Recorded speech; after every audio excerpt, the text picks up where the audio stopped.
യേശുവിൽ പ്രിയപ്പെട്ടവരെ, മാതാപിതാക്കളുടെയും അധ്യാപകരുടെയും അധികാരികളുടെയും നിയന്ത്രണത്തിൽ കഴിയുന്നവർ പലപ്പോഴും ചിന്തിക്കുന്നത് അവർ സ്വതന്ത്രരല്ല, അവർക്ക് യാതൊരു സ്വാതന്ത്ര്യവുമില്ല എന്നാണ്.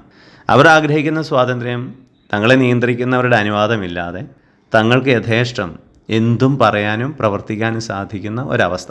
അതിന് അവരെ പ്രേരിപ്പിക്കുന്നത് പലപ്പോഴും ശരീരത്തിൻ്റെയും മനസ്സിൻ്റെയും നൈമിഷിക സുഖസന്തോഷങ്ങളാണ്.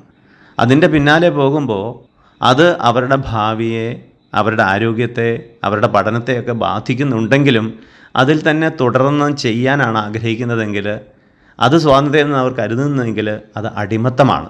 ജഡിക സുഖങ്ങളുടെ, മാനസിക സുഖങ്ങളുടെ അടിമകളായി അവർ കഴിയുകയാണ്. യഥാർത്ഥ സ്വാതന്ത്ര്യം എന്ന് പറയുന്നത് തങ്ങളുടെ ഭാവിക്കും തങ്ങളുടെ ശരീരത്തിനും ജോലിക്കും പഠനത്തിനുമൊക്കെ ഉപകരിക്കുന്ന നന്മയായിട്ടുള്ള കാര്യങ്ങൾ തിരഞ്ഞെടുക്കാനും അത് ചെയ്യാനും സാധിക്കുന്ന അവസ്ഥ. ഭാരതത്തിൻ്റെ 78ാം സ്വാതന്ത്ര്യം ആഘോഷിക്കുമ്പോൾ അന്നത്തെ നേതാക്കന്മാർ ആഗ്രഹിച്ചതും അങ്ങനെയുള്ളൊരവസ്ഥ ഭാരതത്തിനുണ്ടാകണമെന്ന് തന്നെയാണ്. ഇന്ന് പരിശുദ്ധ കന്യാമറിയത്തിൻ്റെ സ്വർഗാരോപണ തിരുനാൾ ആചരിക്കുന്നുണ്ട്. ഭൂമിയിൽ ഒത്തിരി സ്വാതന്ത്ര്യം അനുഭവിച്ച ഒരു വ്യക്തിയായിരുന്നു മാതാവ്. നന്മയെ മാത്രം എപ്പോഴും ചെയ്തു. അവൾ പറഞ്ഞത് ഇതാ കർത്താവിൻ്റെ ദാസി എന്നാണ്. ദാസി സ്വതന്ത്രയല്ല, പക്ഷേ ദൈവത്തിൻ്റെ ദാസി, ദൈവത്തിൻ്റെ അടിമ നന്മ ചെയ്യുന്ന വ്യക്തിയാണ്, ദൈവത്തിൻ്റെ ഇഷ്ടം നിർവഹിക്കുന്ന ഒരു വ്യക്തിയാണ്. അപ്പോൾ നന്മ മാത്രമേ ചെയ്യാൻ പറ്റൂ. അതാണ് യഥാർത്ഥ സ്വാതന്ത്ര്യം.